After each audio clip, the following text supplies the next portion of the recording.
Assalamualaikum warahmatullahi wabarakatuh. Jumpa lagi dengan channel Ngaji Ing Bisa nggih. Jadi di kesempatan kita kali ini kita akan belajar lagi ngaji dari beliau guru kita Gus Bahar. Seperti apa kajiannya? Mari kita simak bareng-bareng, monggo. Sebenarnya kamu kan nggak ingin kan bangun malam ingat Allah. Kamu ingin jadi bupati. Sebenarnya kamu nggak kangen Allah. Kamu ingin jadi bupati. Terus Allah mbok jak koalisi kan gitu. Terus malam-malam Allah, ya Allah ini hambamu ya Allah minta ini. Sebenarnya kamu kangen Allah apa kangen keinginan kamu? Ya sudah, ini kayaknya kok banyak yang tersindir. Tapi ini kan ngaji. Yang ngaji itu harus naik kelas.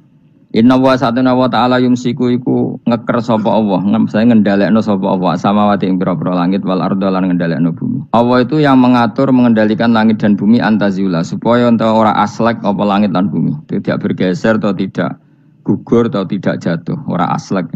Ayam na'u te nyegah sapa ta'ala huma ing samawatan arat minaz zawali saking zawal, saking aslek, cara Jawa aslek bergeser.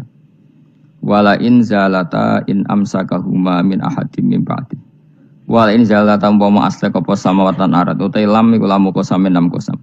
Wa la in zalata in amsaka mongko ora iso nyekel huma ing samawatan arat yumsik tegese ora iso nyekel huma ing samawatan arat sapa min ahadin sapa wae min ba'di saking saliyane Allah isi wa hu saliyane Allah. Kalau langit dan bumi itu aslek atau runtuh, tidak seorang pun bisa menahannya. Innahu satamna. Lah kenapa sekarang belum runtuh? Innahu satamna Allah iku kana ana sapa haliman dat sing akeh apiane. Furan terakanya purane. Misalnya fitakhiri qabil kufari ing dalam ngakhirno siksane pira-pira wong kafir. Wala in sebutin wa aqsamu billahi jahda aymanihim la in ja'hum nadhiru la yakununna ahda min ahdal umam. Falamma ja'hum nadhirum ma zadahum illa nufura. Wa aqsamulan padha sumpah sapa kufar Mekah kufaru Mekah zaman iku billahi atas nama Allah jahda aymanihim lan banget-bangete sumpah kufar. Manane ghayat istihadim tegese banget kelimake sumpah kufar fi ing dalam aiman. Aimane sumpah. Mereka bersumpah muni ngene la injahum.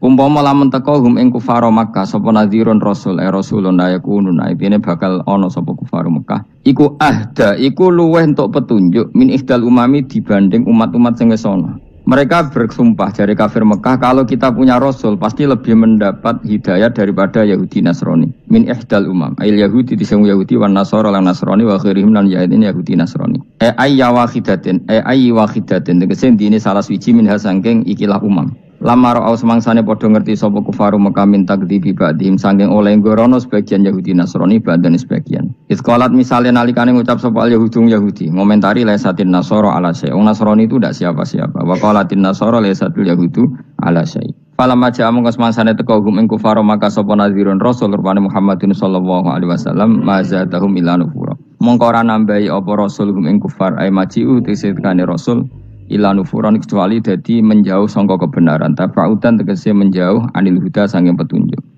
Mergo istikbaron krana sombong fil ardi ing dalam bumi. Sombong anil imani saking iman. Utai dawuh istikbaron maf'ulun lah dadi maf'ul lah. Wa ma kana lan ora ana sapa Allahu li'jizah supaya ngapusno ing Allah apa min sein perkara apa wae. Manane yasbiquhu wa yufawwitu. Tegese ora bakal disi apa syai'un Allah wa yufawwitu lan iso nglolosno apa syai'un Allah. Kalau Allah berkehendak ndak ada yang bisa menyalip kehendak Allah. Fis samawati kang dalam pira-pira langit wala fil ardi lan ing dalam bumi. Inna usatana wa ta'ala kana ana sapa wa aliman ten pirsa bil asya'i lan pira-pira perkara kulliha kabeh asya qadiran tetet sing akeh kuwasa alih ing atase asya. Niki kula terangno masalah hujjah nggih, masalah napa hujjah dawuh pangeran qul ara'aytum syuraka akumul ladzina tad'una napa min dunillah terus aruni madza khalaqu minal ardi am lahum syirkun fis samawat niku waqaf ya. Terus kata awal lagi am atainahum kitaban fahum ala bayyinatim min. Terus dawuh pangeran malih bal iya itu zalimuna ba'duhum ba'don illa ghurura. Kalau terangaken nggih dadi di antara mukjizate Quran niku kamalul bayinah. Kalau memberi penjelasan itu sempurna. Sehingga ulama mengatakan imanul muqallid, imannya orang-orang yang asal ikut kiai, asal ikut guru, asal ikut buku, itu mukhtalaf alaih. Bahkan saya sendiri cenderung mengatakan iman itu tidak diterima. Karena manusia dibekali akal, inginnya Allah itu dengan akal itu dia punya kepermanenan iman, apa? Punya kepermanenan apa? Iman, dan dengan itu dia imannya mujma'aleh, mesti diterima oleh Allah Subhanahu wa ta'ala karena bin nadzari sahih, dengan logika yang benar. Dan logika yang benar itu gampang sekali. Beberapa ulama tentu tahu sekali, bukan sekedar tahu sekali karena itu diajarkan Allah dan Rasul. Misalnya begini, kata Allah, saya kalau baca ayat-ayat ini itu sering nangis karena Allah yang Tuhan itu sebenarnya tidak butuh kita. Saya ulang lagi, Allah yang Tuhan itu tidak butuh kita, juga tidak butuh iman kita. Tapi Allah ingin hambanya itu berakal ya, karena agama itu liqaumi yaqilun, sehingga berpikirnya benar. Misalnya gini kata Allah, enggak apa-apa kamu menuhankan selain saya itu enggak apa-apa kata Allah. Enggak apa-apa Yesus kamu katakan Tuhan enggak apa-apa, kamu katakan batu Tuhan enggak apa-apa. Tapi tolong prosedur atau persyaratan menjadi Tuhan itu kamu lengkapi, yaitu punya prestasi menciptakan langit dan bumi. Kalau tidak semua surun semen kata Allah, sementing urun gitu. Jadi sebetulnya itu kan rasional. Misalnya enggak apa-apa kamu merasa jadi presiden atau gubernur atau jadi wali atau jadi apa, yang penting prosedurnya dipenuh.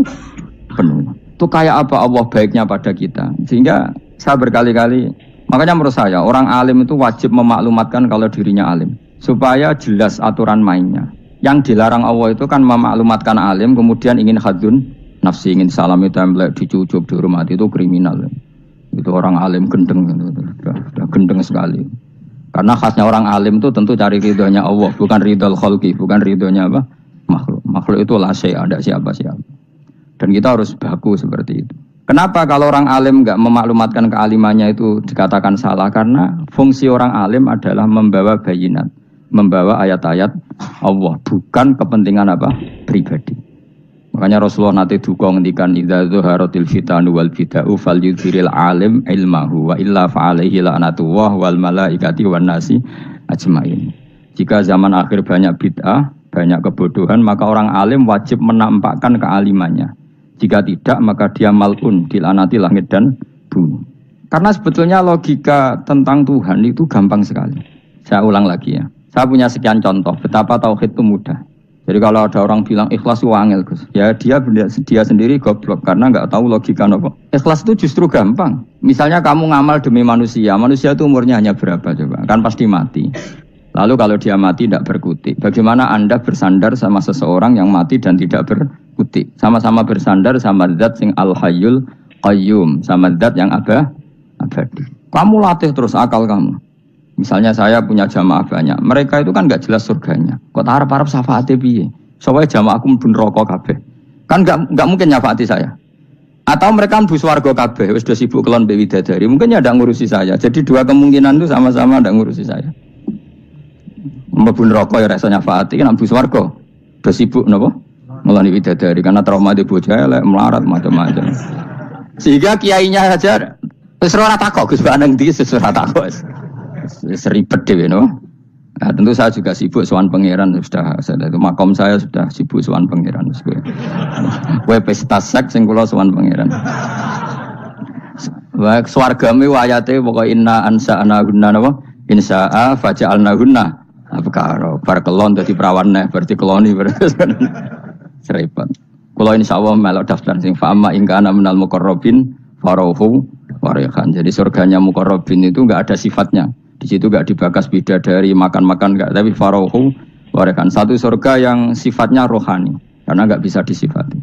Tapi saya daftar di situ ya hanya beberapa jam, baru itu gabung kon. Sawangane kok karo rasane wong ayu juga keberatan. Ya tapi saya tentu punya dua kelas, supaya punya kartu premium dan ekonomi. Saya enggak tertarik lah daftar yang premium dok, nanti repot apa. Saya itu sering nangis kalau baca ayat seperti ini. Bagaimana Allah yang Tuhan kemudian enggak butuh apa-apa, tapi Allah saking baiknya itu membuat tatanan logika kita. Saya tidak akan bosan-bosan sampai sowan Allah. Bahkan andaikan saya masuk surga dengan faham ini, saya milih faham ini. Karena faham ini itu menguntungkan agama. Li'ilai kalimatillah. Sementara masuk surga itu hadun nafsi. Banyak ulama yang mengatakan, kenapa Anda tidak ingin mati? Padahal Anda mati masuk surga. Katanya, saya takut kehilangan momen sujud. Karena sujud adalah hak Allah. Sementara surga itu hakun nafsi. Keinginan saya. Tentu saya mendahulukan hak Allah ala hakin nafsi. Itu makam-makam yang, dan itu nggak bisa kamu copy paste. Orang yang pada kelasnya akan merasakan seperti itu. Dan kamu tidak perlu minat, malah paham. Jadi sudah dengar saja, apa? Dengar saja. Begini misalnya, saya berkali-kali bilang, Kenapa ulama dulu? Saya ini kan di Sarang juga ngajar tauhid. Dulu saya ngajar kubrul yakiniyat di beberapa madrasah, termasuk di Sidogiri saya juga ngajar tauhid. Di sini saya ngajar tafsir, tapi yang saya titikkan juga tauhid. Begini, saya hidup di dunia ini, terutama saya memang ingin menerangkan tauhid, sebagaimana Allah menerangkan. Begini ya, Jubair bin Mut'im, saya tidak bosan-bosan cerita ini. Jubair bin Mut'im itu termasuk dahiyatul Arab, cerdas-cerdasnya orang Arab. Dia ditunjuk sebagai negosiator untuk membebaskan Asra Badrin, tawanan perang Badar yang kalah dan ditawan Rasulullah dan para sahabat. Kemudian harus ditebus dengan uang. Oke, disepakati. Terus singkat cerita Jubair bin Mut'im itu datang ke Madinah. Dulu karena tidak ada hotel, tidak ada penginapan, ya memang nginapnya orang musyrik itu di masjid. Ya sehingga itu lazim saja. Kamu tidak usah jadi liberal kemudian bilang musyrik boleh di masjid, ya tidak perlu seperti itu. Kamu juga gak perlu goblok mengatakan nggak ada ceritanya orang musyrik ngidam di masjid, karena ya ada tarehnya seperti itu. Jadi tidak perlu goblok, ya gak perlu liberal. Paham ya? Kalau kamu bilang wah nangono wong musyrik oleh ngidam di masjid, kamu liberal. Padahal konteksnya dulu memang nggak ada hotel. Tapi kalau bilang nggak sama sekali juga goblok, karena sejarahnya pernah ada. Milih nanti goblok apa liberal? Apa milih jelas? Nggak milih aja, ngaco aja. 01 apa 02 apa 00. Milih mana? Goblok, liberal, enggak milih. Nah, ketika Jubair bin Mut'im itu datang, delalah Nabi itu sholat maghrib ngimami. Nabi baca surat Wattur wa kitabim mastur fi rabbim mansur wal baitil ma'mur. Kemudian di pertengahan surat At-Tur itu kan ada ayat yang menurut saya itu sangat bagus. Sehingga di kamar saya, di rumah saya itu tak figur ayat itu. Bahwa kita harus dilatih berpikir. Kata Allah memulai argumentasinya, am khuliqu min ghairi syai'in. Apakah kejadian alam raya ini seisinya tentu diciptakan tanpa sebab? Misalnya begini, alam raya ini kata orang nihilisme atau komunis atau orang-orang paham nihilisme, itu kan dimulai dari ketiadaan. Ini kan goblok sekali. Berarti kalau alam ini kadung wujud, kamu kan tahu kan langit bumi sekarang kan wujud. Ya, langit bumi sekarang kan jelas wujud. Berarti logikanya adalah al-adamu yakhluqu makhlukon, sesuatu yang enggak ada menciptakan sesuatu yang itu kan aneh. Di mana-mana al-adam ketiadaan itu tidak mungkin yakhluqu syai'an atau yu'athiru syai'an. Ketiadaan itu tidak mungkin mengefekti sesuatu yang ada. Wong kamu sebut tidak ada itu berarti tidak mungkin bisa berbuat apa-apa kalau namanya tidak ada. Sekarang alam raya ini dimulai dari ketiadaan. Terus kamu simpulkan sesuatu yang enggak ada menciptakan yang ada, itu gendeng apa enggak? Wih, gendeng sarap kan. Orang usah dipatahin wong gendeng, sebarno yang mau mati dewi.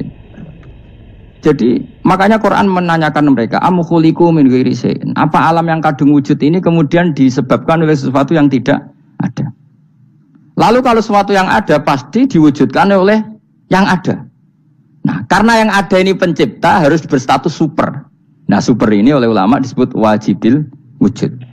Maka Allah bersifat super, wujud yang paling prima, yang kausa prima. Karena pencipta tentu kelasnya harus di atas yang diciptakan. Makanya disebut, ulama dulu nyebut Allah itu apa? Wajibil wujud. Karena pencipta tentu lebih dahulu, maka harus disifati awal atau qadim, apa? Awal atau qadim. Kayak apa Allah mendidik kita? Am khuliqu min ghairi syai'in. Terus Allah bilang gini, ya gak apa-apa, yang menciptakan gak saya, gak apa-apa kata Allah. Tapi amhumul khaliqun, kamu saja yang menciptakan, gak apa-apa. Tapi syaratnya kalian juga harus merasa pernah ikut menciptakan langit bumi. Am khalaqus samawati wal ardh. Jadi, enggak apa-apa kamu merasa Tuhan, enggak apa-apa. Yang penting kamu merasa ikut nembok langit, ikut ngecor apa? Langit. Ya pokoknya ikut bikin. Terus kata Allah, bala yukinun. Kamu tak suruh merasa menciptakan langit bumi, kamu juga enggak merasa iya. Memang ya mereka merasa enggak kan? Akhirnya Jubair bin Mut'im saking enggak kuatnya. Am khalaqus samawati wal ardh bala yukinun. Amin dahum khuzun. Sama Allah dibombardir seperti itu. Dia datangi Rasulullah, ya Muhammad, logika itu tidak meninggalkan akal saya. Matarok tali akli nasian. Akal saya habis Muhammad. Saya iman saja. Saya tidak cukup punya logika untuk melawan argumentasi ayat yang kamu baca. Saya iman saja. Terus iman. Makanya kalau ada logika nihilisme bahwa sebelum alam ini adalah ketiadaan. Lalu pertanyaannya bagaimana mungkin ketiadaan menciptakan yang ada. Di mana-mana ketiadaan itu la yu'atsiru syai'an wa la yakhluqu syai'an. Jenenge wae tiada. Tiada itu ya enggak ada fungsinya, ya enggak ada efeknya, enggak ada prestasinya. Ya pokoknya namanya enggak ada ya enggak ada. Nah, ini penting saya utarakan. Terus di sini Allah mengulang lagi, enggak apa-apa yang lainnya kamu katakan Tuhan jadi mitra saya enggak apa-apa. Tapi tolong kata Allah, aruni madza khalaqu minal ardi, tunjukkan ke kami prestasi dia ikut bikin bumi. Kita tahu misalnya Yesus, Isa lahir di bumi. Bumi sama Yesus dulu mana? Dulu bumi, dia lahirnya di bumi.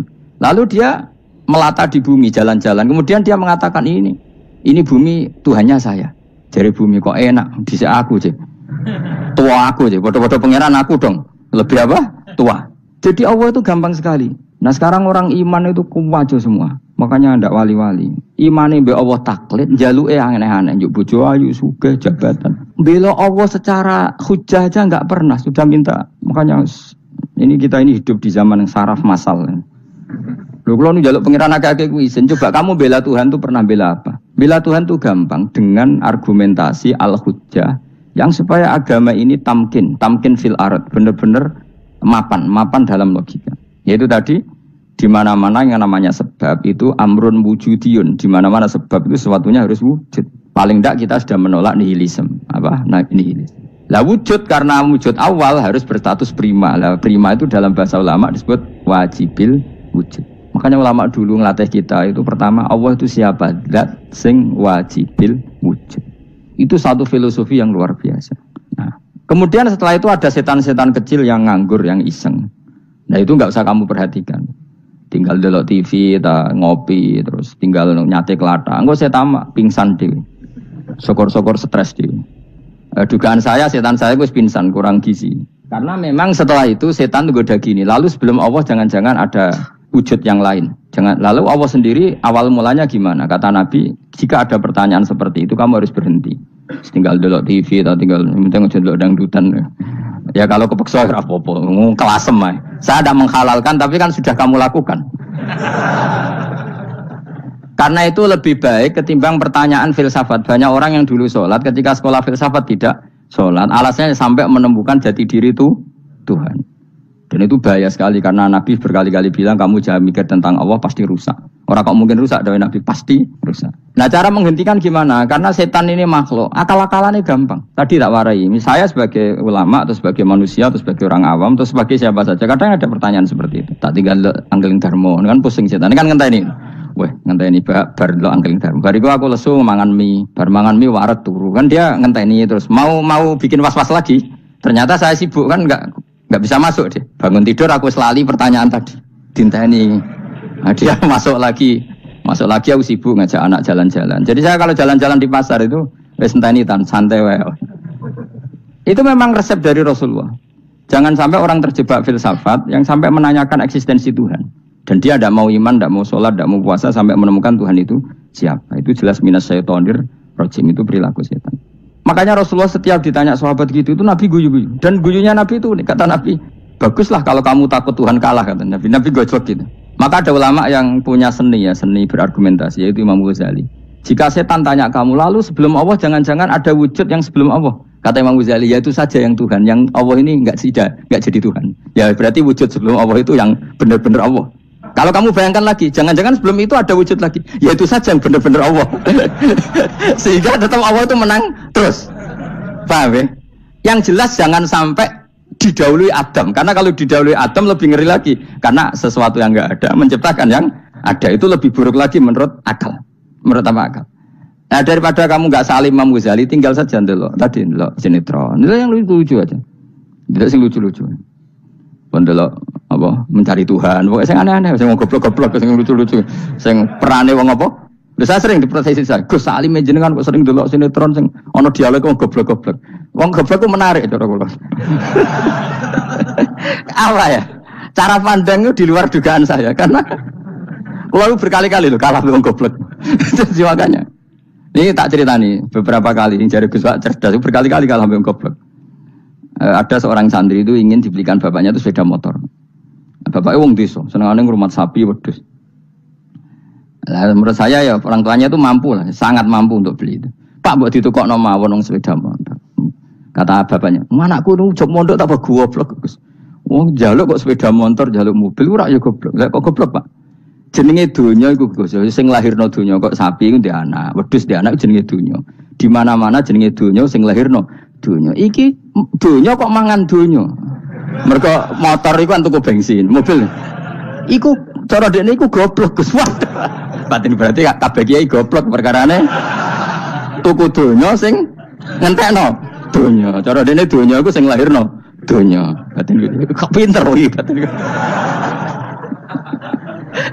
Untungnya saya ini ulama ya, ahli tafsir ya malu. Sebenarnya kalah itu ya malu. Tapi saya sebagai orang objektif fair, itu teori benar apa? Jadi donya iku ya sing lahirno donya. Donya kok mangan donya iku goblok. Untungnya dia dengan saya itu jaraknya 5 kilo 7 kilo karena 7 kilo. Lala dia diterkon sepeda motor, tapi tetap mau kalah. Pak, nanti jalan kaki saja. Karena kalau pakai motor ini kegoblokan kata saya. Terus mendingan nih, loh Gus mau kalah tadi.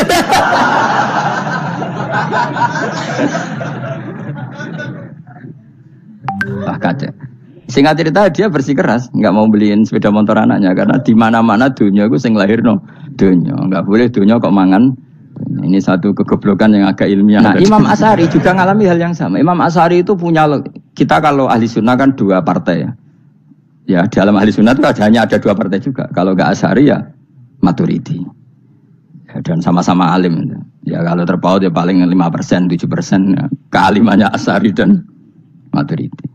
Imam Asy'ari itu bikin logika yang jelimet seperti saya sekarang ini, logikanya yang jelimet tapi permanen. Jadi yang saya ajarkan tadi itu logika yang jelimet tapi apa? Permanen. Karena tadi alam raya ini kadung wujud. Kalau kadung wujud pasti pewujudnya yang menciptakan wujud pasti adalah kewujudan. Karena al-adam la yu'athiru syai'an. Di mana-mana kenihilan tidak yu'athiru syai'an. Ya sepakat ya, gampang kan? Tentu wujud ini prima disebut wajibil wujud. Lalu Imam Asy'ari itu bersikeras. Kalau imanul muqall itu tidak diterima.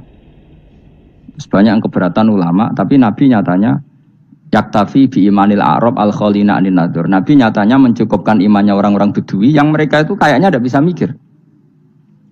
Ya, Nabi yaktafi bi imanil a'rab itu wong desa al-khalina anin nadur yang mereka itu tidak bisa apa? Berpikir. Singkat cerita Imam Asy'ari survei. Coba ayo kita tanya orang-orang kampung. Ternyata kegoblokan orang kampung itu ya ilmiah, masyhur itu. Imam Asy'ari saja harus belajar dari wong awam, wong goblok-goblok. Kita kok ingin ya Badawi bima araf tarobak. Kowe kok iman be Allah itu bima araf tarobak. Lalu kamu tahu Tuhan kamu atas nama apa? Dengan logika apa? Jawabnya enak ya. Al-ba'ratu tadullu 'alal ba'ir wa atharul aqdam yadullu 'alal masir. Angger ana tletong ya ana ontane. Angger ana bekas delamaane wong ya ana sing bar liwat. Jadi misalnya ada bekas teracak anjing, berarti anjing habis liwat. Ada bekas apa ular ya berarti ular harus liwat. Ada bekas tercak manusia ya berarti manusia habis liwat. La wa hadzal alam atharun min athari qudratillah. Alam iki bekas mesti ana sing gawe. Jadi Mas Ari pinter juga, mesti logikane gak jelimet tapi agar ana tletong ana sapine. Ana teracake wong berarti ana sing bar liwat. Dene ngomong gampang wa atharul aqdam ya dulu alal masir. Nah, terus Imam Asy'ari habis itu ngendikan, ya sudahlah dengan logika apa saja. Meskipun karena zori hadal Arabi sebagaimana cara berpikir Bedui ini, sementing ada nazar. Apa ada nazar. Ya nazar apa saja. Misalnya orang ahli matematika mungkin bilang angka dimulai dari 1. 0 itu akal-akalane Khawarizm. Mergo ini kebingungan nulis 10. Tapi tetap angka itu dimulai dari 1. Kalau misalnya 1 untuk mecah kesulitan ya harus dimulai 0,1. Tidak bisa 0 tok. Jadi 0 dulu itu untuk mematahkan kalau jumlah itu tidak sampai 1. Tapi faktanya jumlah itu kan pasti 1 karena dimulai dari wajibil wujud. Khawarizm itu ya pintar matematika. Saya juga punya ilmu hisabnya Khawarizm. Itu kan dia karena kebingungan angka pecah. Misalnya 1 tidak sampai 2. Mau tidak mau harus ditulis 1,5 misalnya. Paham ya? Lalu kalau sebelum 1 tetap dia harus 0,5. Lalu hakikat 0,5 itu kan bagian dari wujud apa bagian dari Adam? Tetap bagian dari wujud.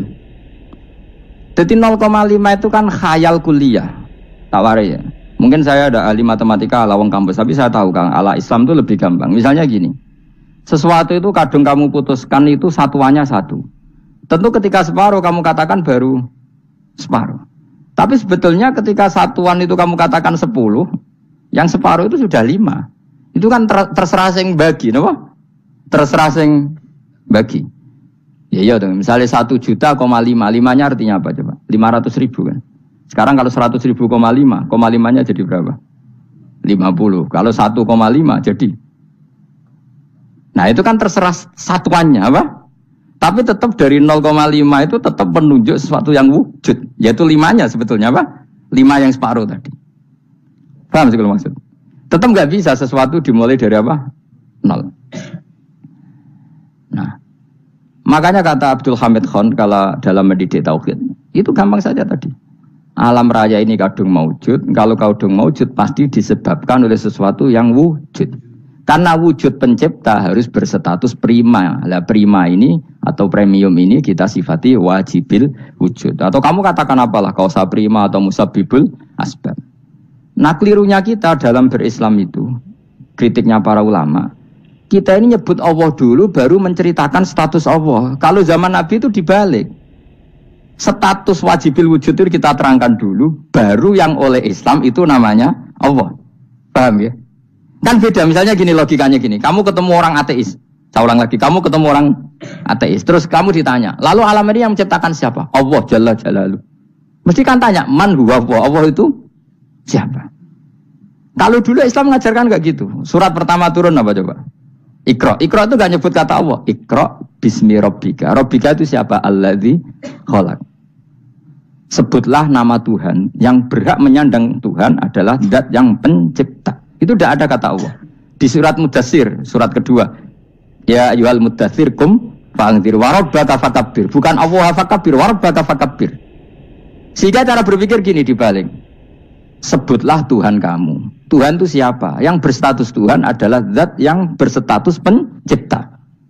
Nah, lalu pencipta ini oleh Islam dinamai Allah. Kalau orang ateis kamu langsung bilang Allah, man huwa Allah. Berarti pertanyaannya Allah itu siapa? Lalu kamu jelaskan Allah adalah pencipta, Allah adalah wajibil wujud.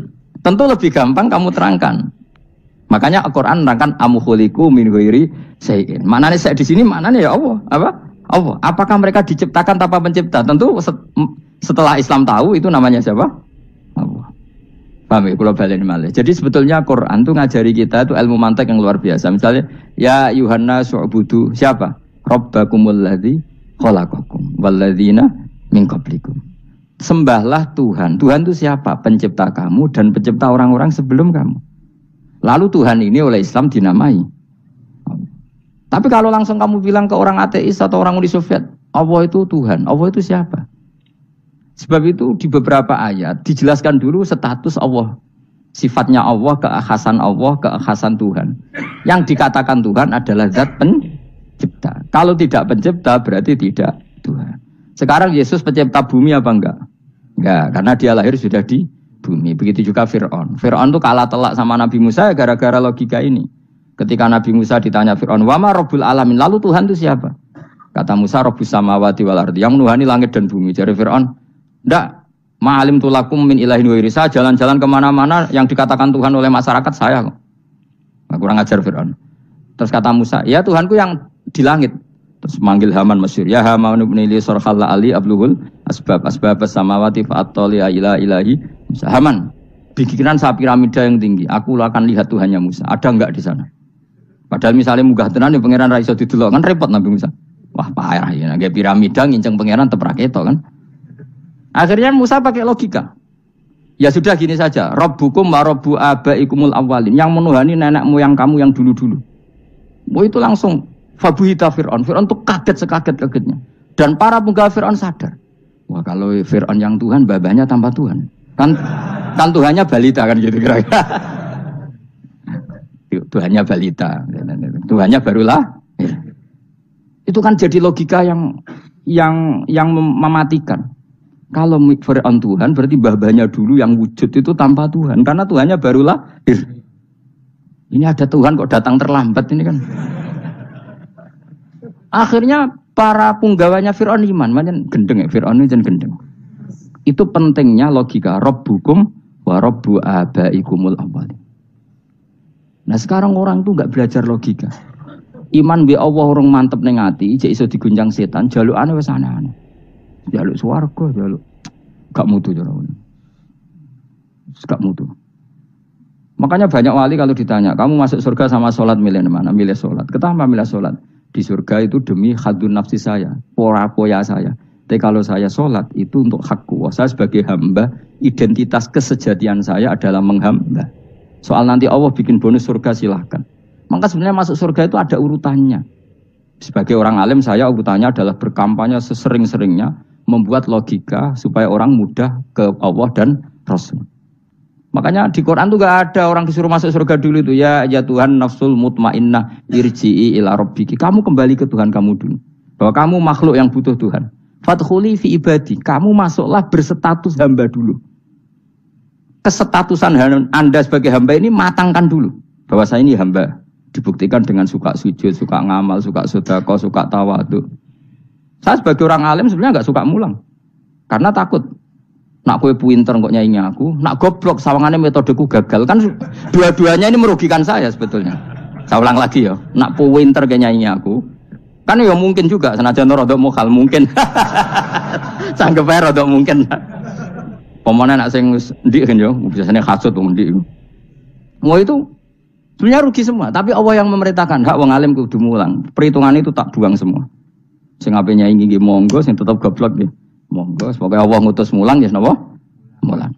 Meskipun tadi potensinya itu dua-duanya buruk, sing alimnya ini. Kemudian nak mubalek terus didol ilmu Quran atau royalti tambah parah lagi. Nah, aku enggak pakai logika ikhlas. Pakai logika ikhlas selesai semua, ya disuruh Allah ya sudah. Saya ulang lagi ya, makanya saya minta ya, surat Tur itu dibaca. Makanya baca Quran itu jangan terlalu egois, jaluk swarga. Statusnya dulu itu fadkhuli fi ibadi, kehambaan Anda posisikan yang mantap. Lagi wadkhuli jannati. Sekarang enggak dibalik, orang ini masuk surga dulu. Kayak surga di kapling. Terawih arang-arang kowe njaluk Lailatul Qadar. Lailatul Qadar wis kliwat. Wingi wis Dzulhijjah wingi ben Pak. Sebagian ulama berpendapat Lailatul Qadar itu fi kulli sanatin. Apa fikuli? Karena Lailatul Qadar berdasar nuzul Quran, dan nuzul Quran itu bisa saja hari Arafah, bisa hari apa. Ada ulama mengatakan Ramadan, tapi bisa tanggal 1. Nah, kamu kan pemalas, ikut yang partai 21, 23. Karena kan wis akhir-akhir kan wis enteng. Sebenarnya Anda milih 21 berdasar ilmu apa berdasar enak anak terbatas waktunya kan? Kan lebih sempit apa? Lebih apa? Sempit. Ya saya ulang lagi ya. Jadi Allah kalau ngajarkan hujah itu gampang sekali ya. Tadi amkhuliku min ghairi syai'in. Enggak apa-apa saya ada Tuhan kata Allah. Tapi kamu harus punya logika. Alam raya ini diciptakan tanpa pencipta. Mau enggak kamu punya logika seperti itu? Bahwa alam ini yang wujud diciptakan oleh sesuatu yang tidak wujud. Mau enggak kamu punya logika itu? Enggak mau kan?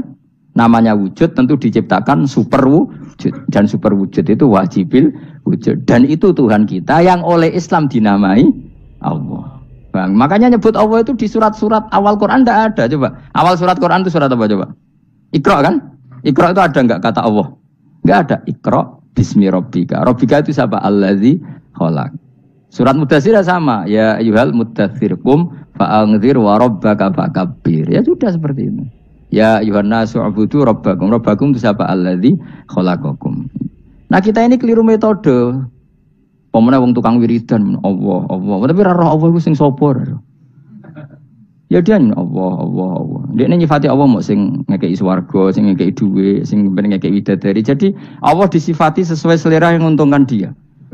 Bahwa Allah ini yang ngampuni saya, kemudian saya masuk surga, kemudian ngeloni widadari. Makanya kalau dia jadi wali tak demo.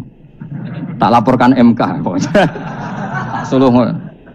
Karena ini wali pecundang. Bagaimana mungkin calon wali pikirannya khadun nafsi. Kalau ulama agak gitu, mendikan Allah itu zat paling penting di dunia. Maka akan saya maklumatkan di dunia bahwa orang kembali ke Allah.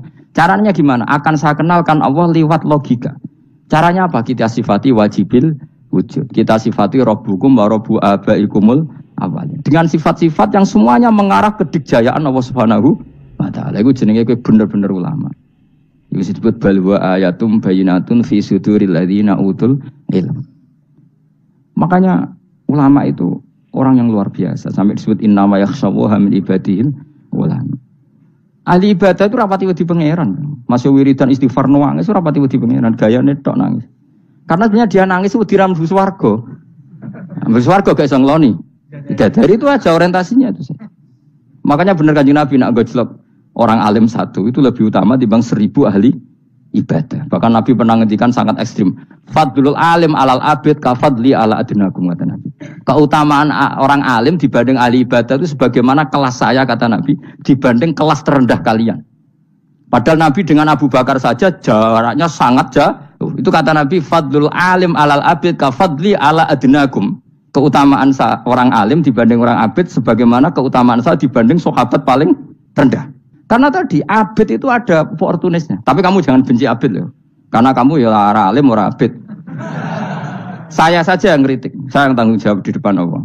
Orang abid itu kadang kan wiridan nganti nangis, pikirannya apa coba? Wis rasakno mungkin apa wiridan pikiran aja. Di sepuro dosane, terus apa kan? Mlebu swarga, terus apa kene swarga? Aku takok. Aku takok, ayo sing ape mlebu swarga apa kegiatan? Rencana pertama apa? Wis gak usah munafik biasa wae. Mau inna ansa'na apa? Insya ayas kalau ada jujur apa jujur. Bandingan kalau orang alim. Orang alim itu ketika nyebut Allah itu iri ya Allah. Kenapa di dunia ini ada makhluk lain yang menandingi engkau? Saya tidak ridho. Kenapa di dunia ini ada syarik orang yang dimitrakan seperti engkau? Maka orang-orang alim ini ingin memaklumatkan bahwa la syarikalak labbaika wa humalab baiklah syarikalak innal hamda wa ni'mata laka wal mulka la syarikalak. Sehingga para nabi itu memaklumatkan itu. Engkau saja yang Tuhan ya Allah. Semua nikmat dari engkau, semua kepemilikan ini milik engkau. La syarikalak labbaik. Dimaklumatkan ke dunia. Innal hamda wa ni'mat itu dimaklumatkan. Enggak ada kepikiran mereka masuk surga. Karena mereka ingin memaklumatkan bahwa Allah ini yang Tuhan. Sama tak ceritani Nabi Ibrahim jadi Khalilur Rahman, rumang samu kakan wiridan kaya kowe ndak. Wiridannya Nabi Ibrahim sama sampean mungkin banyak sampean. Karena sampean banyak kepentingan tadi. Wali-wali dulu kalau wiridan tuh ndak sebanyak sampean ndak. Tak jamin ndak. Pemene maca lelo ping 10.000 ndak biasa wiridannya. Tapi khosyahnya sama Allah luar biasa. Pertama Nabi Ibrahim diangkat jadi khullah. Khullah itu ya Khalilur Rahman itu. Itu dia wiridannya gini. Ya Allah, innahu la yahzununi alla ara ahadan fil ghairi ya'buduka ghairi. Alla ara ahadan fil ardi ya'buduka ghairi. Sama saya hafal tadi. Memang saya hafalkan. Ya Allah, saya ini susah sekali. Kenapa zat sepenting engkau kemudian yang menyembah engkau hanya saya? Ini tidak fair. Makhluk yang enggak penting saja punya umat. Makhluk-makhluk yang enggak penting aja jadi pusat perhatian. Misalnya artis atau presiden atau gubernur atau tokoh top. Semuanya jadi presiden, padahal semuanya itu makhluk yang enggak sepenting engkau. Ini zat yang sepenting engkau, kemudian yang tahu kalau engkau penting hanya saya, ini tidak fair. Nangis dan nangis. Ini tidak fair. Innahu la yahzununi alla ara ahadan fil ardi ya'buduka ghairi. Saya ini susah Gusti, susah sesusahnya. Zat sepenting engkau, kemudian yang tahu kalau engkau penting itu hanya saya. Wah ini tidak fair. Loh, coba kalau orang mencintai sesuatu kan gitu. Misalnya kita bojo ayu, kemudian wong liya kabeh darane elek, ki mangkel ora? Mangkel enggak? Kamu beli Alphard. Kamu kira itu mobil mewah. Kemudian orang nyejajarkan podo mek keri, mangkel gak? Semua kenikmatan tuh kita nikmat karena itu diakui ya enggak? Wes gunane apa kae ndek Alphard gawe ning Gunung Kidul. Terus wong darani ngono iku podo mek keri ya mek kejangke mangkel ora kira-kira. Enggak penting mewahnya ini tetap butuhnya pengakuan. Coba misalnya kamu jadi presiden hidup di dunia orang sufi. Sing darane wong penting wong soleh hari sujud ora kakuati ki. Keteko di Barnos. Karena itu hormati situ hanya orang apa soleh. Kakuati gak? Mau kakuati kan? Atau kowe dadi artis top teko ning daerah Gunung Kidul mung desa-desa terus diundang lek.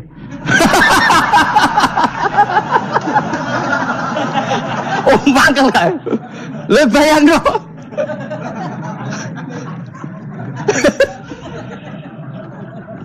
Oh, kamu menteri top, menteri BUMN, barang dolan ini so diundang, le. Mados walang le ngono. Semua kan. Karena orang keren itu butuh pengakuan apa? Meski misalnya di bojo ayu terus wong liya kabeh darane elek ki mangkel gak? Sebetulnya orang merasa nikmat itu karena pengakuan. Bayangkan andekan orang itu melihat Alphard itu tidak wow. Orang punya Alphard gagah enggak? Oh enggak gagah. Kalau orang lain enggak bilang apa? Oh. Dia mau misalnya digoning desa terus orang desa nganggap kamu model tepak terus saya mau badhe numpang wedhus kula angsal Pak. Kagak itu. Habis kan. Makanya branded itu harus dimaklumatkan. Nah, itu bayangkan Nabi Ibrahim. Zaman itu ada Raja Namrud yang dipuja-puja, ada orang kaya dipuja-puja. Kemudian engkau yang Tuhan, pemilik langit bumi, enggak ada yang muja-muja engkau. Ini enggak fair ya Allah. Nangis. Orang kok kowe eling pangeran sak jam swarga Gusti. Dasar gak bakat wali. Saya itu pernah kangen Nabi Ibrahim itu sampai nangis dan itu saya tidak berdoa. Semua yang terkait Nabi Ibrahim itu saya baca. Mulai surat Quran, tafsir tentang Ibrahim. Dan sampai saya di Kudiro di Takdir Allah pernah ziarah ke makamnya Nabi Ibrahim. Itu saya hampir nggak pernah doa. Saya isek. Ya karena tadi. Ketika Nabi Ibrahim nangis-nangis gitu, ya Allah ini tidak fair. Engkau zat terpenting di alam raya ini. Kemudian nggak ada menuhankan engkau. Nggak ada yang merhatikan sama ini tidak fair. Susah sekali. Karena yang tahu engkau Tuhan itu saya tok. Masyhur itu sama Allah. Karena Ibrahim nangis-nangis itu terus sama Allah diterbangkan ke langit.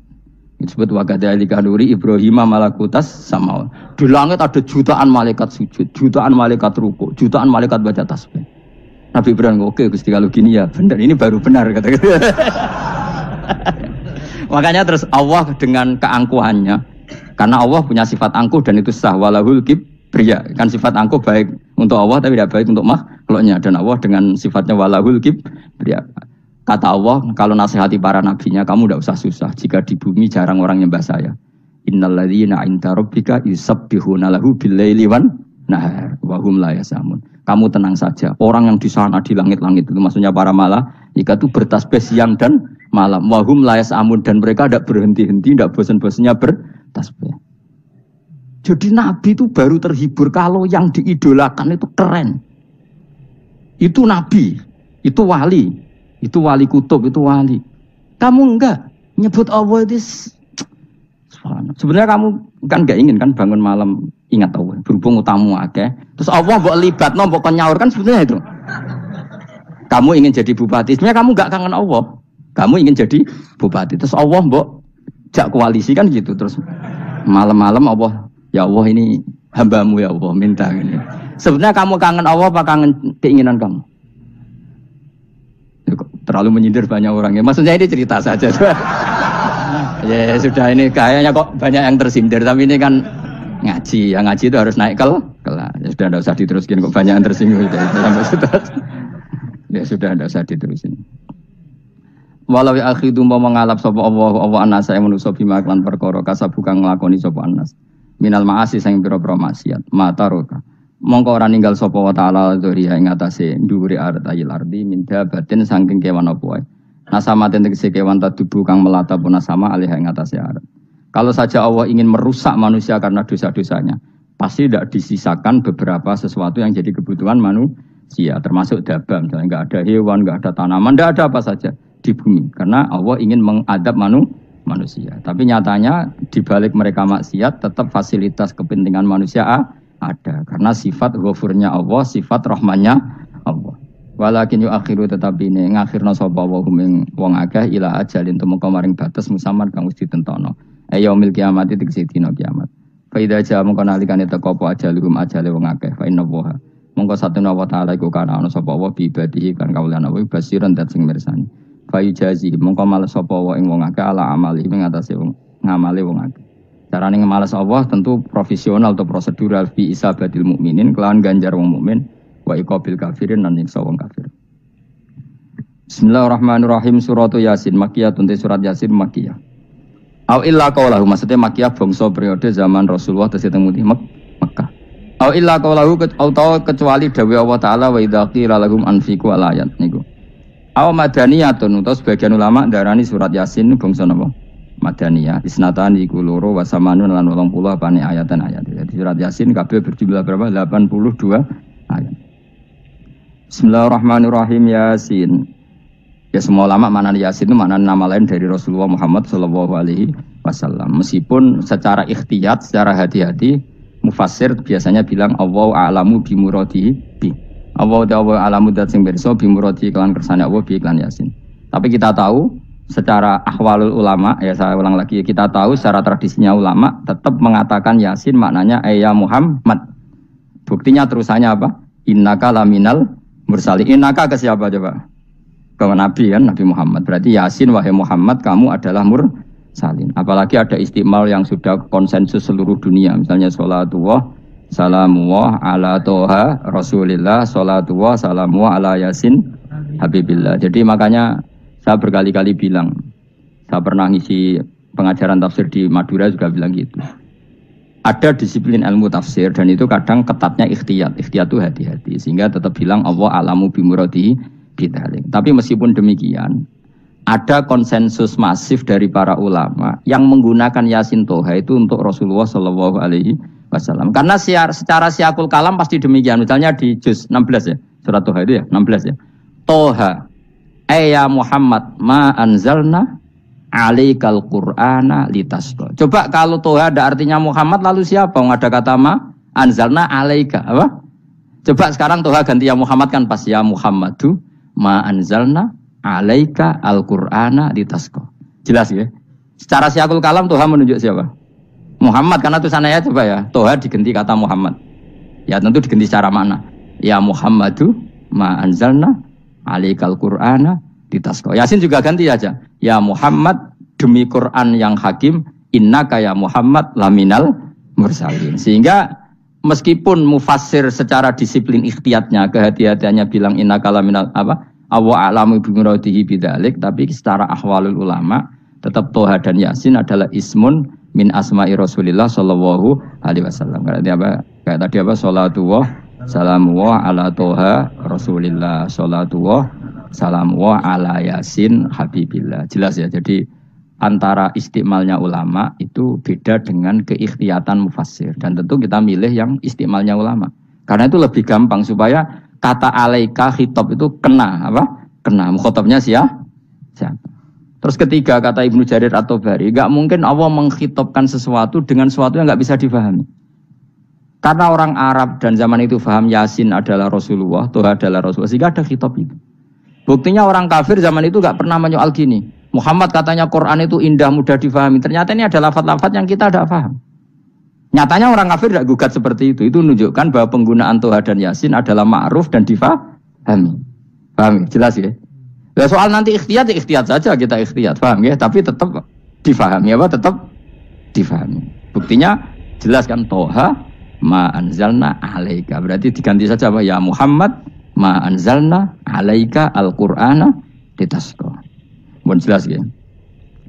Wal Qur'ani demi Qur'an al-Hakimi kang bijak. Ail muhkami tegese kang kuat utawa kang kukuh. Kukuh maknane indah, bi aji binasmi kelawan keajaibane susunan wa badil ma'ani lan keindahane makna. Innaka saat temne sira ya Muhammad wa Muhammad lamnal mursalin setengah sangking wong sing diutus. Sungguh termasuk wong sing diutus Allah. Ora sekedar diutus ala siratin kowe ngatasi jalur to dalan mustaqimin kang jejeg. Uti alai mutalikun ta'aluk bima perkara qabla kang sedurunge iki dawuh. Ayatorikil anbiya tegese kowe iku sesuai dalane para-para nabi qabla ka sedurunge sira. Maknane torikil anbiya ya tauhid tegese tauhid wal huda lan petunjuk. Wa taqidu tenau kiti bil qasami klan qasam wa ghairi lan liyane qasam ngrad niku nolak liqaulil kufari marang pengucape wong kafir lagu maring nabi wong kafir komentar ning nabi napa lasta mursala Muhammad iku ora rasul. Terus Allah jawab innaka laminal mursalin. Tanzilal azizi kang kowe iku dadi rasul mergo entuk turunan untuk keturunan Quran sing aziz, sing tanzilal azizi. Kang Quran iku dadi sesuatu sing diturunno Allah sing aziz. Fi mulkihi dalam kerajaane wa ar-rahimi kang welas fi khalqihi lan makhluk Allah. Utai lafat tanzil wa khabar mubtada khabar mubtada. Ya karena Imam Suyuti baca tanzilu sehingga dia nerkepnya mubtada. Tapi kira kita akan baca apa? Tanzila. Makanya saya berkali-kali ngaji itu sama guru. Imam Suyuti dia itu bacanya tanzilu, makanya dia nerkep jadi khobar. Sementara kira kita tanzila, maka kita nerkep jadi maf'ul mutlaq. Paham ya? Makanya kamu enggak usah bingung lagi kok. Jadi khobar padahal macane tanzila. Utawa ora bingung mergo ora paham pilihane loro tok. Ya. Jadi yang jelas Imam Suyuti itu kadung milih rofa, makanya dia nerkep khobar. Paham ya tanzilu, makanya dia nerkep apa? Khobar. Kalau kita baca kan tanzila, maka itu maf'ul mutlak atau nyimpan kata amdahu. Ayil Qur'an itu kese Qur'an. Bi khabaru mubtada'in muqaddarin. Apa sing kang aran tanzilul aziz ya Qur'anu tentu Qur'an. Quran itu tujuannya ditung diro supaya ngekei peringatan sira bil Quran kauman ing kaum muta'alikun bitansil. Maung diro kang ora dikei peringatan sapa abahum bapak-bapak wong akeh elam yung daru. Tegese ora dikei peringatan sapa akeh di zamanil fatra ing dalam zaman fatra. Ya jadi Quran itu gunanya ya membuat logika yang benar supaya orang itu menghindari kesalahan. Jadi menakut-nakuti itu kalau nggak harus tentang neraka, takut dari kesalahan, takut dari kebodohan. Kan kita juga takut kan punya pemimpin yang salah, takut punya kasus, takut kepleset. Ketakutan tidak harus dari neraka. Makanya saya berkali-kali bilang, saya sering dulu dinasihati Mbah Mun, kena aku kena alim, ojo sering maca tafsir, mari goblok dari Mbah Mun. Maksudnya mari goblok itu gini, mufassir itu manusia, kadang dia itu satu ayat umum, dia mendiktekan ke satu kasus, padahal kasusnya lebih umum. Makanya berkali-kali sama nani umpomong ini, contohnya ini, karena nanti itu mengikat. Misalnya gini ya, saya ulang lagi ya, dan gayamu kayak wong alim. Ini insya Allah barokah sekali. Tapi rasa Arab-Arab Lailatul Qadar biasa wae. Ora kelas e, ben sing tok Lailatul Qadar ben wali-wali wae, kene entuk cipratane wis napa cukup. Lah wong traweh arang-arang yang njaluk. Iya kalau kita mintanya dianggap Allah minta, kalau dianggap ngelama. Coba andekan kapasitas Anda itu RT, minta jadi presiden itu ngelama apa doa? Tidak, jawab saja. Ngelama. Jatah kamu untuk azab, kok jaluk Lailatul Qadar itu ngelama apa Anda? Mestinya jalukmu orang untuk azab itu bagus sih. Paham ya? Banyak ulama diajak istisqa gak mau. Banyak itu ulama. Ayo istisqa kita karena sudah lama gak hujan. Kata ulama tadi, jatah kita ini kena hujan batu dari langit. Gak hujan batu sudah bagus, gak usah minta. Ulama macam-macam. Lah rai-rai ngene iki pantese untuk Lailatul Qadar untuk adab, ayo jawab. Ayo. Orang untuk adab wis bagus. Yo dadi dongane ya Allah. Ampun jenengan siksa la tu'akhidna. La tu'akhidna maknane njuk Lailatul Qadar pun ora disiksa. Ya makam kita itu masih Rabbana la tu'akhidna. Iku supaya gak disiksa innasina waqtuna kalau kita salah. Kowe kan gak kalau. Wah sudah salah. Jadi donga innasina waqtuna sange apikane pangeran wae ditambahin. Kalau kita salah. Kalau kita kan sudah tidak kalau lagi sudah. Sudah jelas salah berkali-kali lagi. Gue wong diisin. Julak jaluk Lailatul Qadar gak diisin. Tapi oleh wong pangeran apian. Pangeran kan tapi misalnya pangeran ora aku luwe apian timbang aku. Jadi sowe disahno permintaan. Tapi gak dikabulno. Mau disahno tapi ora usah apa? Disahno iku iman jalin jeneng goblok piye meneh, macam-macam. Makanya doa paling fair itu ya Rabbana dzalamna anfusana wa lam taghfir lana wa tarhamna lanakunanna. Makom kita itu di sepuro pangeran. Sing bener donga wong traweh-traweh lho ning Tuban ning Jogja wis bener apa innaka afuwun karim tuhibbul afwa fa'fu anna. Ora ana guru-guru kita donga ya Allah anilna lailatul qadar ya Allah ka ora sarahku kiye kita ora ana ngajarno ngono ya Allah innaka afuwun karim tuhibbul afwa fa'fu anna. Jenengan kandat sing kathah nyepurane lan seneng nyepuro impun jenengan sepuro. Iku wis bagus sudah. Bagus. Lailatul Qadar gresuk ndelok srengenge. Terus ndelok angin. Angger angen daerah Gunung Kidul banter terus anak-anak. Boy wong tahu diri, maksud kula nggih tetep minta Lailatul Qadar tapi tahu diri. Misalnya suwe bar sedekah, puasa bar salat 1000 rakaat terus utang mesti sahur. Sampai sepuro togo-togo sing mbok dolimi jaluki sepuro. Pas kowe tenan mergo ngrasa ora dolim nduk Lailatul Qadar. Tapi kira ngrasa ora dolim wis ujub sombong. Wong sombong ora berhak meraih. Lah terus piye Gus? Ora piye-piye biasa wae, pokok biasa wae. Makom kita ku ora kena adab itu sudah luar biasa. Ora penuh adab piye. Wis ngene iki luar biasa, napa? Luar. Mbon nang ngandel kula. Wis ngene iki keadaan seperti ini terus. Soale dongane wae Rabbana la tu'akhidna in nasina wa akhtana. Itu jadi itu sudah luar biasa.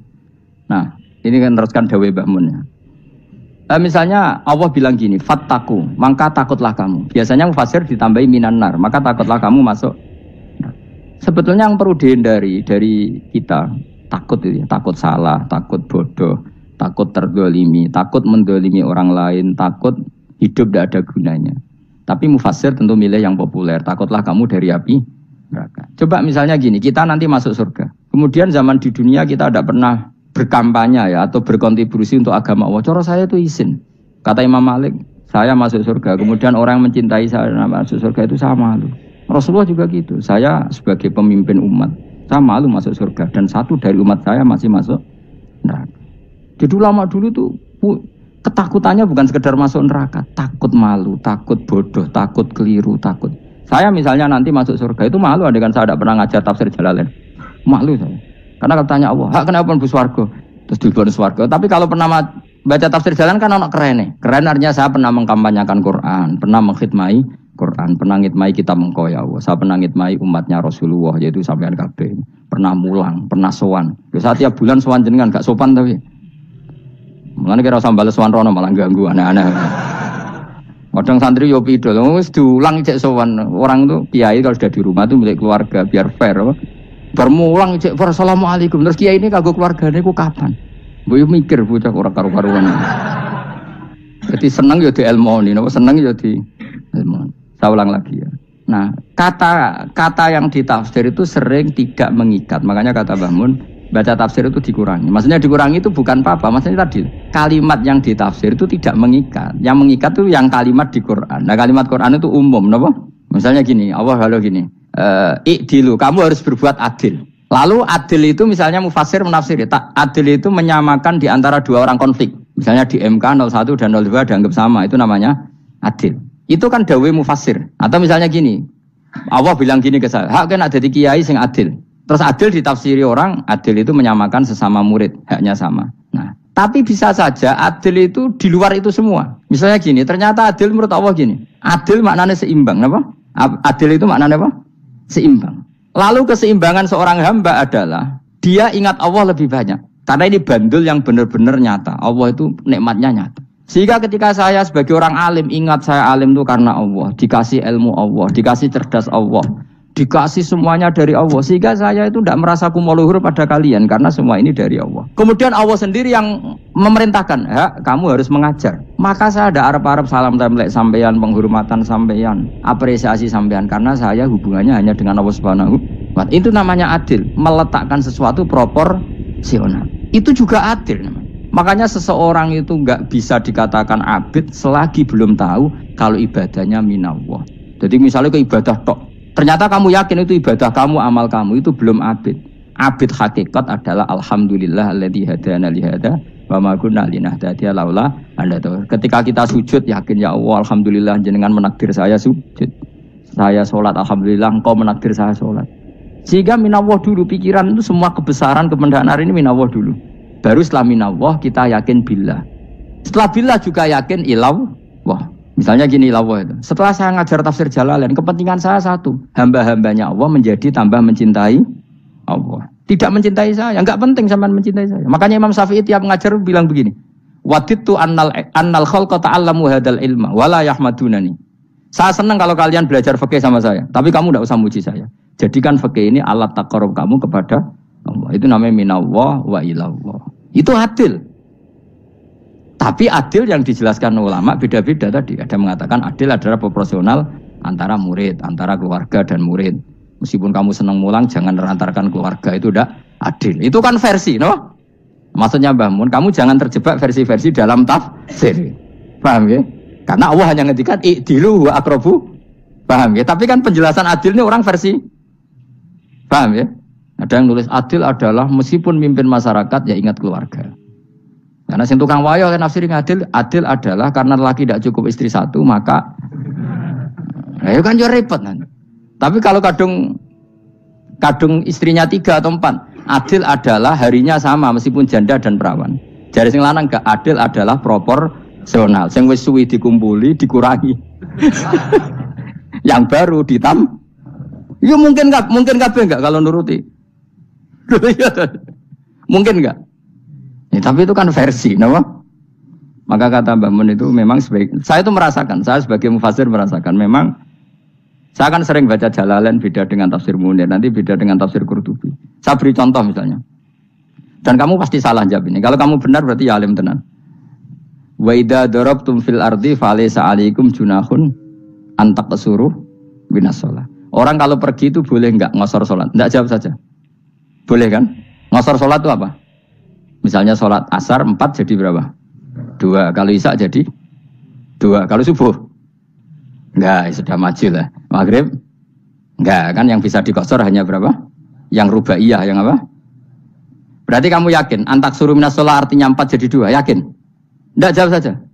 Yakin. Nah itu termasuk orang pinter gitu. Berarti ilmu lagi sak trip. Ya. Sebetulnya kata Imam Qurtubi enggak. Ayat itu kan hanya bilang gini, kalau kamu bepergian maka kamu boleh menyendak sholat. Qasru itu memotong. Dari aturan yang dulu 4 menjadi 2. Sebetulnya ada hanya itu tok. Aturan tidak boleh membawa najis menjadi boleh. Aturan harus tumak ninah menjadi tidak harus tumak ninah. Misalnya kamu sholat dalam keadaan perang, wajib tumak ninah apa boleh sambil lari-lari?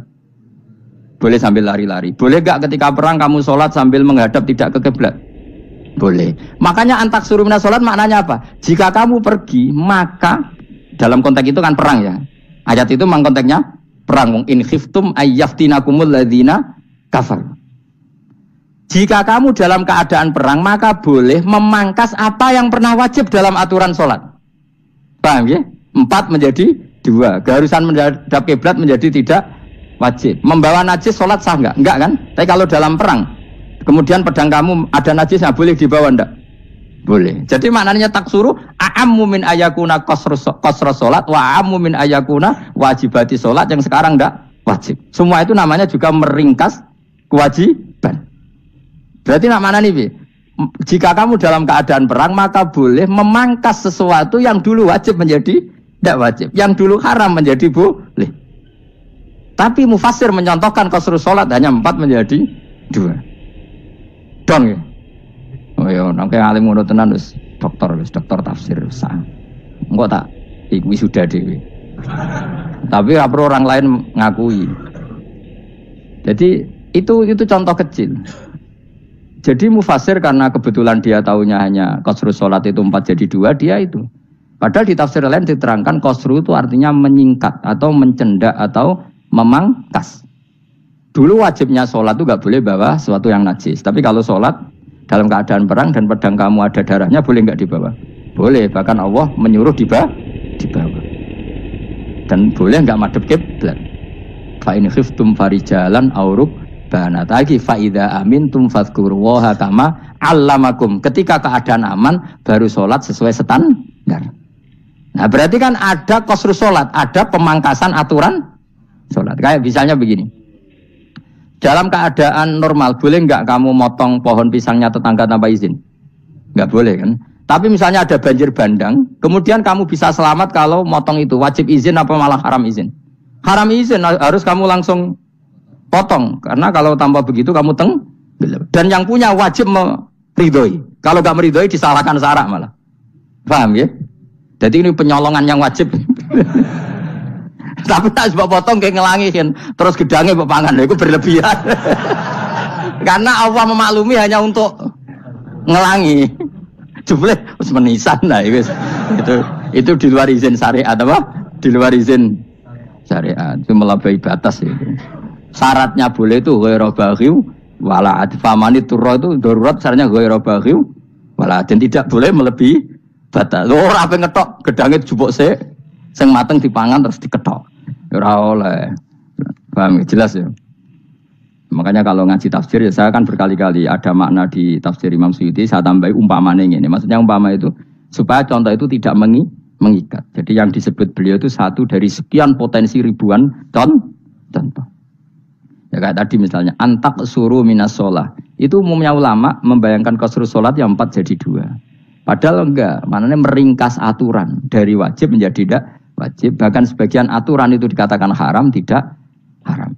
Itu tadi misalnya bawa najis atau teman kamu mau dibaca orang kafir, terus kamu bilang, hei hati-hati, itu tidak batal kalau dalam sholat siddatil khauf.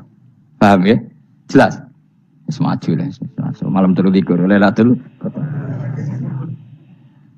Aku wis gumun mbek wong-wong bingung ora ilmune wong-wong. Ma unzira abahum elam yung daru tegese ora den kei wedi sapa ngangge fi zamanil fatrah ing dalam zaman fatrah. Ya sama seperti ini. Orang tidak mendapat ingzar itu fi zamanil fatrah, zaman enggak ada rasul. Tentu tidak hanya itu tok. Ada rasul tapi orang itu jauh dari komunitas ulama. Itu juga termasuk orang yang tidak mengalami ingzar. Jadi tidak mengalami ingzar bisa di zaman fatrah atau sudah ada rasul tapi dia jauh dari ulama atau dari komunitas Islam. Itu juga komunitas yang tidak mengalami Engdar. Fahum mongko te wong akeh il kaum iku khafidun lali kabehane iman sing iman terus dilan bener. Ya, contoh paling gampang nak dawuh yai mesti bener itu loh. Kalau kamu ngaji tafsir Jalalain ya Yuhan nasu budu rabbakum. An-nasu biasanya tafsirkan kufaru Mekah, napa? Padahal di situ nas semua manusia apa kafir Mekah? Semua manusia. Cuma konteks dulu karena Nabi orang Mekah dan zaman itu yang diberi peringatan orang Mekah, Imam Suyuti bilang kufaru Mekah. Lah seperti itu kufaru Mekah mengikat apa enggak? Enggak kan? Enggak, karena yang dituruni Quran yo kafatal linnas. Tapi ya Yuhan nasu di Jalalain sering ditulis apa? Kufaru Mekah. Nah, seperti itu tidak mengikat. Itu contoh saja, Pak. Contoh saja dalam konteks zaman itu. Paham ya? Jadi banyak, makanya tafsir itu agak ngikat. Ya tapi yang ngomong gitu harus orang alim. Kalau kamu yang ngomong malah kacau. Kemudian ngomong sombong. Maksudnya kan manusia, saya juga manusia. Ngapain saya harus ikut?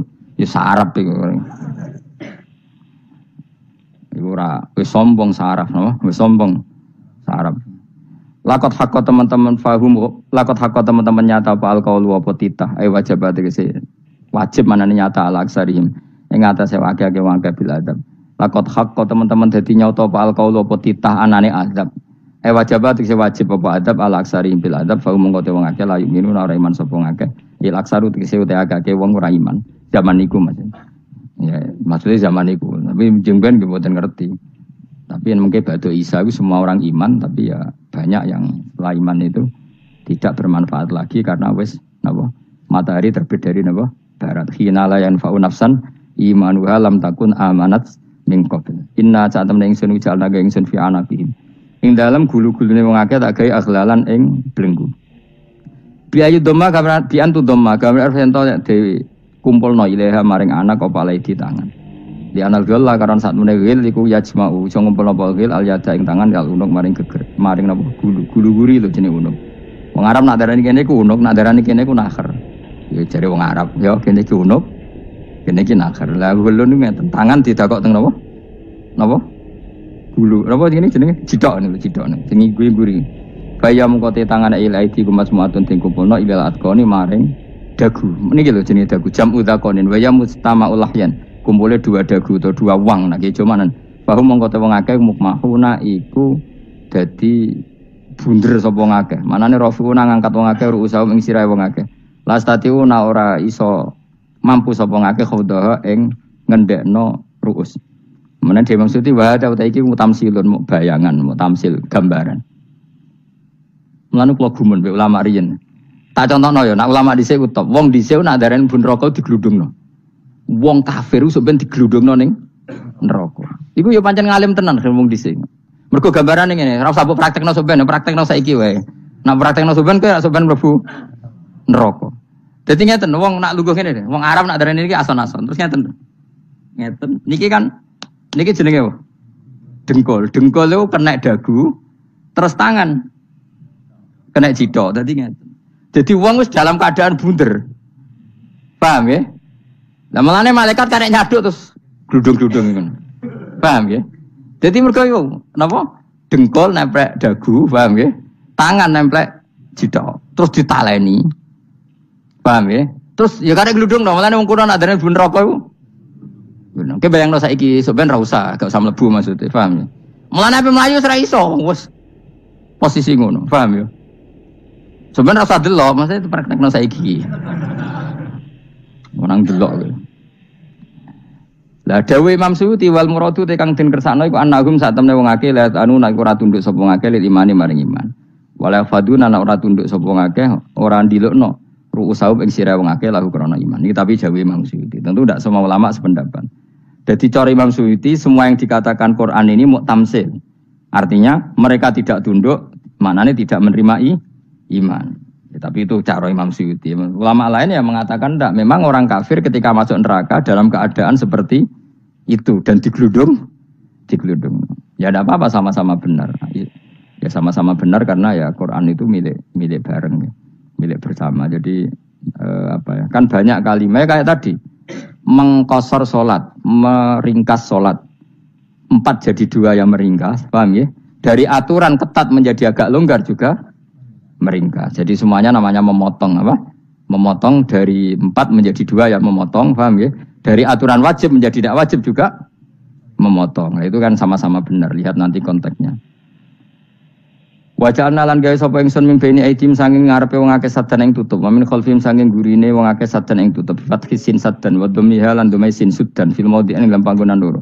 Faksena mongko ngekeki gelap ingsun ing wong akeh fa mongko te wong akeh laib sirun ra ningali sapa wong akeh. Tamsilun iki ya contone edon lisat diturukil iman maring ketutupe dalan iman alih ngatasi kufar. Nah cara maksudnya kabeh iki mau tamsil. Dadi ngene. Dari depan kami kasih tutup, dari belakang kami kasih tutup, kemudian mereka saya kasih kegelapan, maka mereka tidak tahu. Mananya apa? Dari arah depan yang mereka nggak ngerti pentingnya iman, dari arah belakang yang mereka tidak ngerti pentingnya iman, maka mereka buta, artinya tidak iman. Itu dari Imam Suyuti. Tamsilun aidoni hanya perumpamaan lisat diturukil iman, yaitu tertutupnya jalan-jalan iman. Tapi ulama lain mengatakan ya enggak, memang pernah ada peristiwa di mana orang kafir ngepung Rasulullah. Dan mereka dari depan matanya dihalangi, dari belakang dihalangi, sehingga ketika Rasulullah keluar mereka tidak melihat. Itu ya nyata ya. Jadi makanya ngaji ya. Jadi ben keren. Oh ini ada sekian tafsir terus gue ngomong kan kayak wong alim keren. Nah takoi kata siapa? Ono rekamane. Tapi yang ora ngaji dhewe. Nah takoi kata siapa? Ada rekamannya. Lah anak aku takut ada kata siapa Gus tak dudono kitabe. Lah anak gue dudono rekaman. Niku sampai zaman akhir wis maju. Sokoke sing rido Kang. Enak kok Kang jadi orang alim gue enak. Nanti itu jadi orang alim ya rugi. Tadi nanti kan gitu. Syekh Abdul Qadir masuk surga. Entah ini gelombang kedua dan para penggemarnya. Jadi akhirnya sing alim tenan yang mlebu swarga, sing kedua dan para penggemarnya. Iku ora usah alim Kang, cukup penggemar. Tidak tahu sebenarnya rugi kan. Gus Pak masuk swarga kedua dan para penggemar. Waduh. Terus jebule padha ae. Iku saking rahmane Allah. Kenapa? Kan masyhur itu hadis itu. Rasulullah itu ada sahabat nangis, enggak bisa tidur nangis. Berhari-hari enggak bisa tidur nangis. Hanya karena ingin punya satu pertanyaan. Lama-lama ketemu Nabi, ya Rasulullah saya sudah berhari-hari enggak bisa tidur, ingin menanyakan ini tapi tidak berani. Coba kamu tanya saja. Ya Rasulullah, saya ini kalau mati engkau kan suatu saat dipanggil Allah, saya tidak ketemu engkau. Makanya mumpung sekarang saya tak melihat wajah engkau sekuat-kuatnya, sepuas-puasnya. Kata Nabi ya. Kenapa? Ya kalau engkau di surga, saya di neraka kan nggak ketemu lagi. Atau kalaupun engkau di surga kan kelasnya beda, kan tidak ketemu lagi. Jadi kemungkinan dua-duanya itu tidak ketemu. Kata. Karena tadi bisa aja, ya artinya Nabi karuan di surga, saya di neraka tidak ketemu. Atau engkau di surga, saya di surga pun beda kelas, ya nggak ketemu. Kata Nabi, tidak begitu aturan mainnya. Almaru ma'aman ahabba. Orang itu sesuai yang dia orang bersama orang yang dicintai. Jadi ya saya harus ikhlas kalau kamu saingin nanti. Ya yes, takdir no.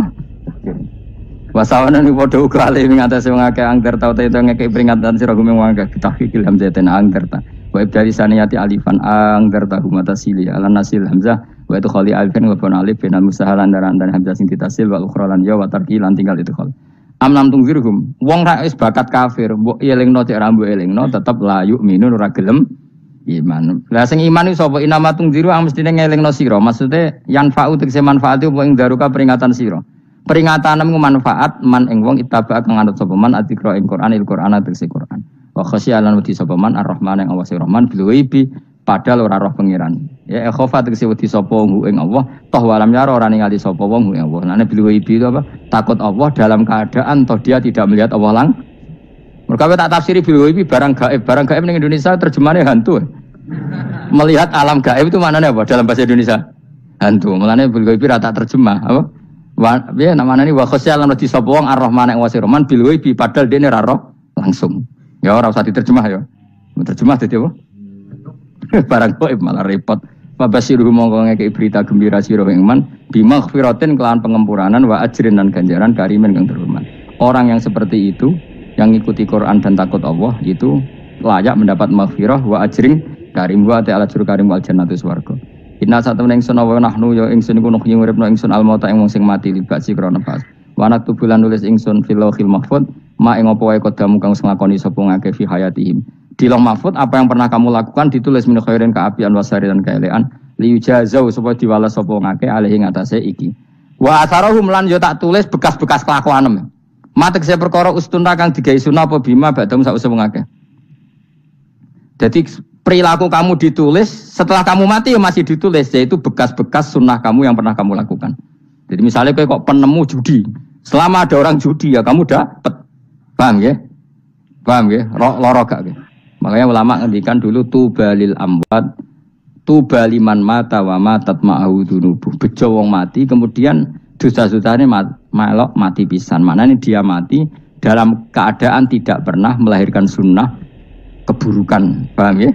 Tapi bejo wong sing mati, kemudian dia meninggalkan sunnah kebaikan yang diikuti terus. Kok sampean ini lo bener?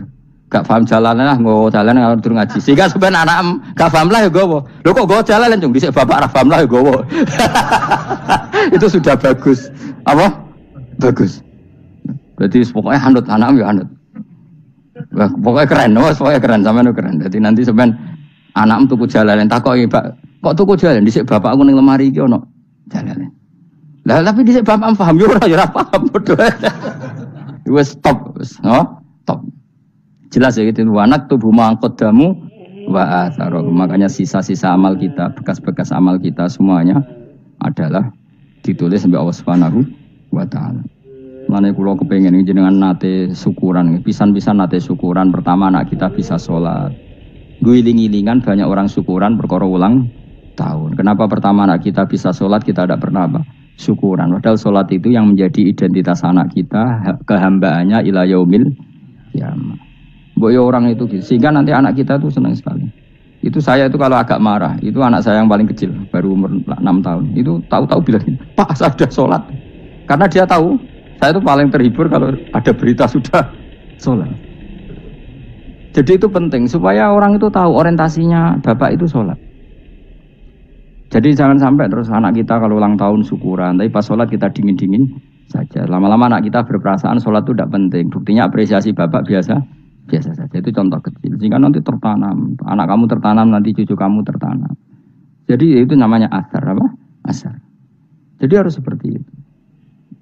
Jadi ya itu namanya asar. Makanya Nabi Ibrahim nggak berani minta uang sama Allah, minta rezeki nggak berani. Tapi kalau dia menyebut sholat dulu baru berani. Rabbana liyuqimus sholah faj'al afidatam minan nas tahwi ilaihim warzuqhum, kata Ibrahim, supaya mereka kuat sholat ya Allah. Enggak apa-apa kamu kasih makan supaya kuat sholat. Karena kalau Nabi Ibrahim hanya berdoa, ya Allah kasih mereka makan. Nah digo zina, go demenan, go judi. Nabi Ibrahim melok dosa. Makanya dimulai Rabbana liyuqimus sholah, supaya mereka kuat sholat ya Allah. Enggak apa-apa mereka kasih makan. Tadi supaya di sholat jadi pokok. Kenapa kita makan? Supaya kuat sholat. Andai kan Ibrahim hanya berdoa supaya kasih makan mereka, kemudian kekuatan itu dipakai maksiat, Ibrahim kan ikut dosa. Itu sirinya kenapa doanya Robbana liyuqimus sholat ya. Jadi kata liyuqimus sholat didahulukan apa? Supaya mereka kuat sholat. Maka kasihlah makan, kasihlah rezeki. Jadi supaya sholat jadi pusat orientasi. Itu harus dilatih. Ya tentu kamu ngelatihnya ya sidik-sidik. Wong anake sapa kan gitu, tapi ini kan cerita aja. Maksudnya orang nyek biasa wae, maksudnya biasa wae. Maksudnya iku mau cerita. Kowe gelo ya monggo. Terus mutung ra ngaji ya monggo, gampang. Kowe ra ngaji, aku golek murid kok kowe gampang. Kowe golek guru kaya aku kangelan. Ya maksudnya sing gelem ngalah teko ini kan. Oh, liyane larang kang nyewane. Wa asarohum lan bekas-bekasnya mereka. Makanya ketika Ahmad bin Hanbal itu ahli hadis, karena selagi riwayatnya dia dipakai, orang tahu Rasulullah itu karena ahli hadis. Bener yang paling hebat tentu qala Rasulullah. Tapi apa artinya qala Rasulullah kalau nggak diriwayatkan ulama dari ulama sampai kita? Tapi apa artinya sampai kita nak gak ono sing ngalahi maca ngene iki. Mburohno maca ngene. Paham nggih? Ayo jajal ke tuku kitab Musnad Ahmad. Nak ra roh gubedi larang ngono tok. Mergo ora ono sing maca ora roh isine, paling kenangan apa? Gudi larang. Tapi baru kayak nasi mojo kemudian bisa. Ini juga asar. Cuman kau oleh niru, aku semati ngorek jalan. Oleh niru. Tapi ojo niru sesate. Kau nang dadi ra karu-karuan. Jadi Imam Suyuti loh. Tafsirku udah di ngono. Udah dirusak kabeh. Wa atharahum mastun nabihi ba'dahum. Bahwa kalau suwun gitu dilatih, kalau anak-anak sampean mulai bisa sholat, tunjukkan kalau anda senang lewat syukuran atau lewat apa. Ya harus besar-besaran. Tunjukkan kalau kamu mengapresiasi secara senang, karena itu identitas kita. Apa identitas kita. Wa kula sa'in lan ing saben-saben perkara. Nasobahu bi fi'lin fasir utawa nasbuhu. Nasbuhu ta nasabe lafat kula sa'in bi fi'lin lan fi'il yufasir. Nasbuhu ta nasabe lafat kula sa'in bi fi'lin lan fi'il yufasiru kang nafsiri ing fi'il apa dawuh ahsainahu. Ahsaina kula sa'in nah berarti namanya wa kula sa'in lan ngitung ing saben-saben perkara. Assalamualaikum warahmatullahi wabarakatuh.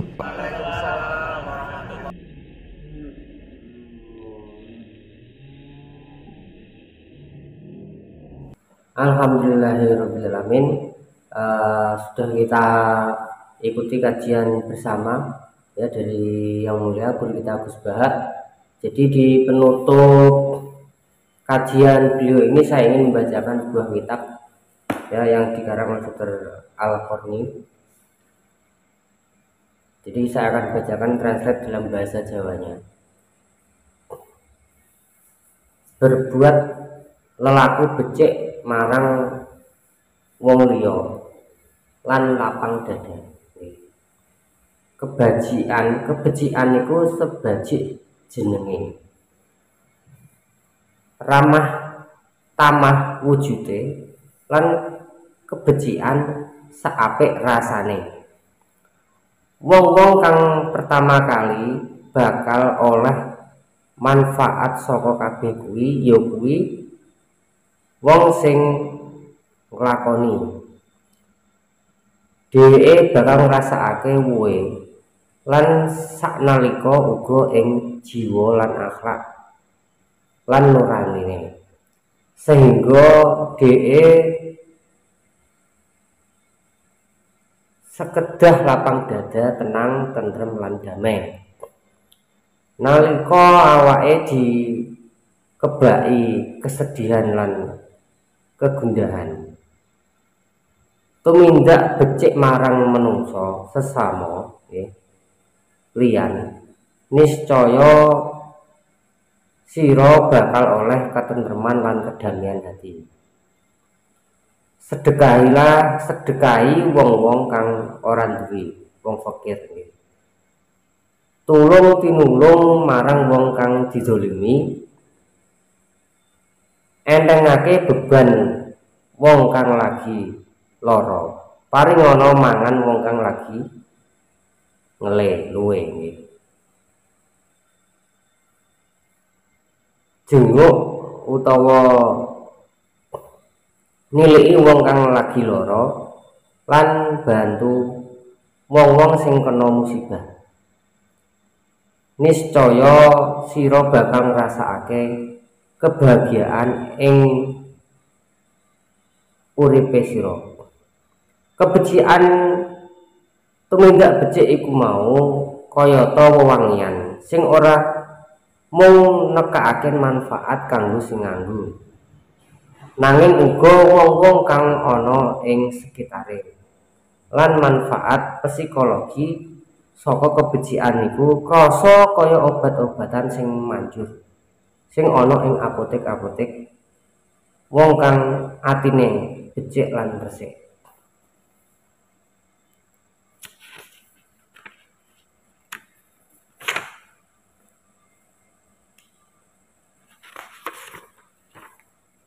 Nanging bureme wajah kuwi pertanda minangka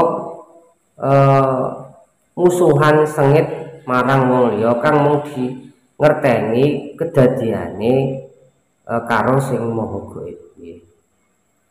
Sak teguke banyu sing diwenehake wong tuna susila marang asu sing lagi nyelak iso nguwuhake surga kang ambane sak ambone langit lan bumi. Iki minangka bukti yen kang maringi pahala ya kuwi zat kang maha welas, maha becik lan sangat remen kebajikan sarta maha sugih lan maha pepuji. Wong-wong kang rumangsa kancam oleh himpitan sengsara cemas lan kegundahan hati. Kunjungi parani taman-taman kebajikan. Sibukono awak sira kanthi peparing tinulung nggih lan ngentengake beban sesama nggih sesami. Kanthi kabeh kuwi mau niscaya sira bakal oleh kebahagiaan ing sajroning rasa, werna lan uga hakikate. Oke, demikian tadi yang bisa saya bacakan sedikit. Terima kasih sudah stay di channel Ngaji Ing Desa. Akhirul kalam, wassalamualaikum warahmatullahi wabarakatuh.